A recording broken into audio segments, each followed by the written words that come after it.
Hey guys, welcome to my channel.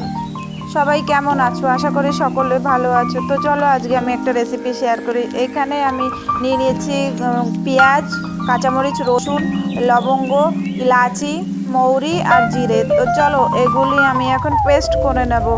এই যে আমি একে একে মিক্সার গ্রাইন্ডারে দিয়ে দিলাম মরিচ, পেঁয়াজের টুকরো। এবার দিয়ে দেব রসুন। এগুলি সব ইনগ্রিডিয়েন্টসগুলি আমি একটা পেস্ট বানিয়ে নেব। তো চলো তোমরা এই ভিডিওটা দেখতে থাকো। আর এই ভিডিওটা যদি তোমাদের কাছে ভালো লেগে থাকে তাহলে অবশ্যই একটা লাইক, সাবস্ক্রাইব আর নতুন কোনো রেসিপি দেখার জন্য আমার কমেন্ট বক্সে তোমরা কমেন্ট করো। তো চলো এই দেখো আমি একে একে ইনগ্রিডিয়েন্টসগুলো দিয়ে দিয়েছি। এবার আমি এটা পেস্ট করে নেবো। তো এবার আমি নিয়ে নিলাম একটা নারকেল। এই দেখো একটা বড় সাইজের নারকেল নিয়ে নিলাম। তো এই নারকেলটা এবার আমি ফাটিয়ে পুড়িয়ে নিয়েছি। এই দেখো দেখো বন্ধুরা, এটা থেকে আমি দুধ বের করে নেবো, নারকেলের দুধ। তো এবার এই যে আমি এখানে নিয়ে নিলাম চিংড়ি মাছ। তো তোমরা বুঝতেই পারছো আজকে আমি কী বানাতে চলেছি।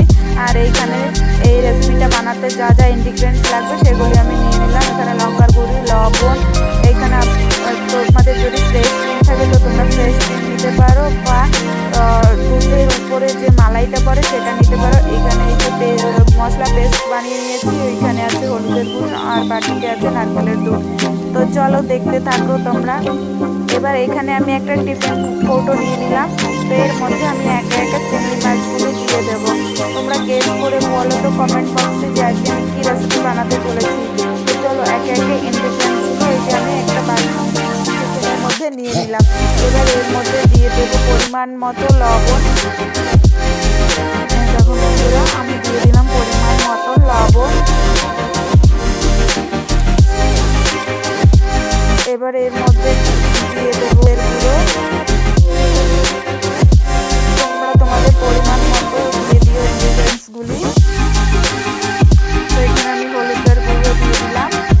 এবার দেবো লঙ্কার গুঁড়ো।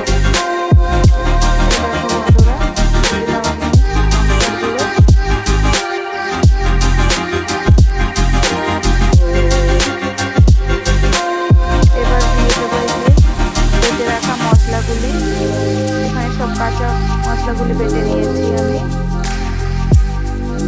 আজকে আমি করব নারকেলের দুধ দিয়ে চিংড়ি মাছ ভাপা।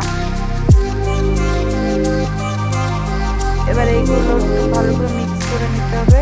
একটু আমি নাড়িয়ে দেখলাম মশলার পরিমাণটা ঠিক আছে কিনা।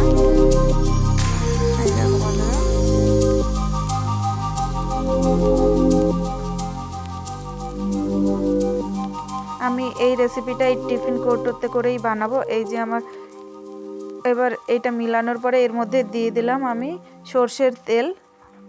এই দেখো বন্ধুরা, পরিমাণ মতন সর্ষের তেল দিয়ে দিলাম।